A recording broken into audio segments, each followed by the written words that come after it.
On a une bonne qualité. Tu vois, c'est bien ferme, bah, c'est top. Hein. Il n'a pas la rondeur de l'oignon ni la notoriété de l'échalote. Il est plus dodu, on l'appelle la cuisse de poulet. Son histoire est liée au Poitou. Dans la plaine mirbalaise, 11 producteurs ont décidé de structurer la filière avant que l'échalion ne disparaisse complètement.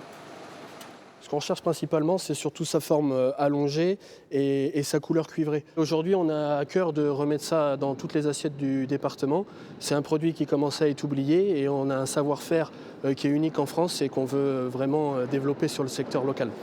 Grande distribution, collectivités et restaurants sont de plus en plus intéressés, comme Gaël Cuabos. Super, merci. Ce restaurateur propose à ses clients des mets cuisinés avec de l'échalion. J'ai toujours adoré travailler ce produit. Déjà, je le trouve super sucré. C'est assez fort en goût, j'en mets un peu partout. Ça me remplace presque l'oignon en fait. L'oignon, j'en mets maintenant plus que dans les bouillons, les courbouillons. Alors l'échalion, ça me remplace. Même sur mes pizzas, je mets des échalions.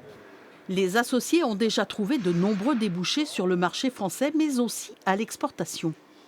On a certains clients en Russie notamment, et on a un marché qui tend à se développer principalement aux USA.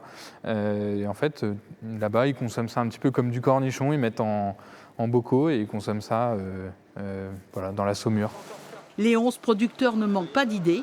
Ils ont donc décidé de faire du prêt à consommer, des échalions épluchés, ciselés et conditionnés sous vide destinés à la restauration collective. Commercialisation prévue fin mars.